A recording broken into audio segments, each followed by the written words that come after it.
আসসালামু আলাইকুম, কী অবস্থা সবার, কেমন আছেন? তো আমি আরেকটা ভিডিও নিয়ে আসলাম। সেটা হচ্ছে আমি জাম সংরক্ষণ করব। আর জামটা যেহেতু এখন অ্যাভেলেবেল আছে, কিছুদিন পর হয়তো বা এই জামের সিজনটাও থাকবে না এবং জামও পাওয়া যাবে না। আর এ কারণে আমি জামগুলি একটু সংরক্ষণ করে রাখবো, যাতে করে আমার জাম পরবর্তীতে আমি সিজন না থাকলেও পেতে পারি। তো জামটাও যেমন আমার প্রয়োজন, তেমনি আমার জামের বিচিটাও বিশেষ প্রয়োজন। আমি যেহেতু জামের বিচিটাও সংরক্ষণ করেছি, কিছু বিচি রেখেছি এবং আর এই জামের থেকেও এই বিচিগুলি আমি রাখবো।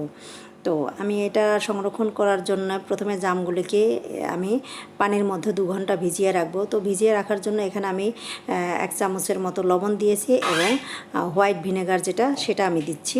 এটা দিয়ে আমি 2 ঘন্টা ভিজিয়ে রাখবো। দেন এটা সেকে আমি এটা কালেক্ট করে রাখবো, ফ্রিজের মধ্যে রেখে দেবো এবং যখন প্রয়োজন হবে তখন আমি খাবো এবং বিচিগুলিও অবশ্যই রাখবো আমি।